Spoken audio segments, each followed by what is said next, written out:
All right, let's get more analysis on this by welcoming Professor Chris Isike, Director of the African Center for the Study of the United States at the University of Pretoria. Prof, thank you so much for your time, as always. Welcome. So what do you make now of this latest attempt on Trump's life, the second one in as many months? Yeah, good afternoon, Alicia. Thank you for having me. Sure. Yes, you are correct that this is the second one in 2 months, and it's reflective of the degeneration of, American politics over the last 10 years or so, given the kind of divisive rhetoric that has kind of characterized politics in the country. Of course, we know that America, there's a history of violence in American politics. It's not the first time that a president or former president is being targeted, but it's the first time that a former president who's coming back for election or aiming for re-election is being targeted in such a short time. But like I said, it's a reflection of the degeneration of American politics. And we need to study what this means, for democracy, not just in America, but globally. Mm-hmm. And Prof, now the question again, I suppose, is what is really going on within his security detail? We saw resignations as well as dismissals as a result of the previous attempt. So where do we start pointing fingers if clearly the issues raised previously were not addressed? Well, we can't say they were not addressed. At least we must start by commending the security detail. I'm sure what happened in Butler, Pennsylvania 2 months ago must have informed the kind of combing that they were doing ahead of Trump passing through that road, where he could have been shot if they had not done due diligence to spot the shooter. So there's been some lessons learned. They've also widened the parameters, of the search areas they can cordon off. That would have made it difficult, still make it difficult for anyone, to get close to a president or former president. In this particular instance, this former president, Donald Trump. I think maybe what needs to happen is a policy rejigging to at the use of drones to be able to get and scan areas to ensure that it's safe for that need to be protected. And of course, we hope that it's also beyond just the intelligence, the security intelligence of the US. You would see in this instance that they were helped by a citizen, an average citizen, who was able to take a picture of this suspected assassin and give them the information that was used to eventually track down that vehicle he was in. So it means that this kind of reform we expect in security sector in the US should also include gun control, because the fact that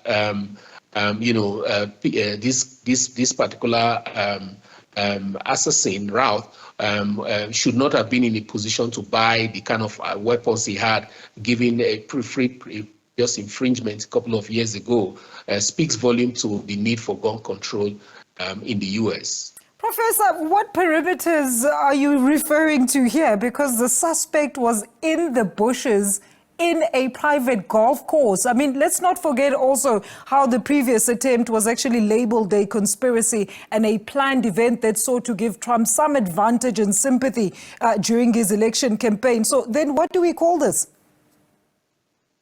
Well, what I meant by the parameters was that before the last shooting, they would cordon off up to 200 meters of any venue that the former president like Trump would be speaking at. But they've expanded that now. It's that expansion that led to combing the area before. Yes, he got into the estate, and we can talk about questions around how this person knew of Trump's schedule for the day, because I hear that even the addition of this particular golf game he was going for was a last minute addition. So for this person to know that he was going to go through that road, of course we know that he golfs every Sunday and he passes through that road, but for him to know the time to wait for him indicates that there must have been some compromise from within either the security or even the campaign setup of Trump. And Prof, I mean, looking at the kind of suspect that actually attacks Trump is very different in this matter as compared to Ryan Ruth, who's the current suspect. But is there any pattern that you're actually picking up on these would-be assassins? Well, he has not said much since he's been arrested, so it's difficult to determine the motive behind this. But I wouldn't be surprised if it is not coordinated, and if there is no international connection, although there are talks that he was in Ukraine recently, and the FBI and the CIA are trying to draw a triangulation between his visits to Ukraine, his visits abroad, his social media posts, and what he did. But look, we must, while we talk about the security sector, while we talk about politics generally, we should also not forget the role that Trump himself is playing in stoking this divisiveness. America is a country where people tend to settle sometimes their differences through the barrel of the gun, and they're free to carry guns, and people are very expressive politically. So if you spew hate, it's only logical that at some point you begin to get hate from the other side that you are spewing hate towards.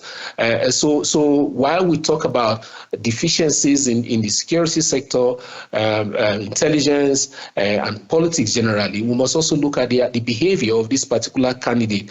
And if you look even on the Republican side, so far from what I've seen this morning, I've not checked in the last 2 hours or so, but as of this morning before 12 o'clock, the only senior Republican official who has denounced political violence in the country is the Senate minority leader. Other than that, even the House Speaker has not been able to say anything. The Trump campaign himself or his vice president has not said anything to denounce political violence. So these are could be outcomes of those kinds of careless and irresponsible political speak by the candidate himself. A very quick one, just on the candidacy there, Prof. I mean, the US is going to the polls very soon. Does this not then give Trump an extra advantage in being the victor, especially with the very weird exit of Biden from the race? Well, ordinarily, and that's why there are also talks that this could be an inside job to make him look good, because all you hear from their responses is how to leverage it for political gains.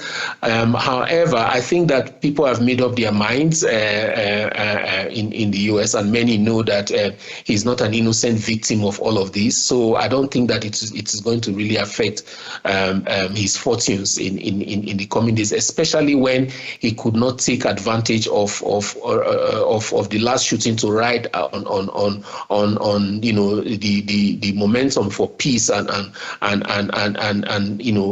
coming together that it presented him, when he was speaking at the Republican National Convention in Milwaukee. His acceptance speech was an opportune moment to bring the country together, preach unity, and turn a different pathway, different page for bringing the country together for unity. He quickly went off that peaceful tangent and became himself as usual. So if he's not turning the page himself, if he's not going to be a good example of learning from this to preach unity, I don't see how it benefits him electorally. Thank you so much. As always, great conversation there. Professor Chris Isike, the African Center for the Study of the United States, on the latest assassination attempt on Donald Trump.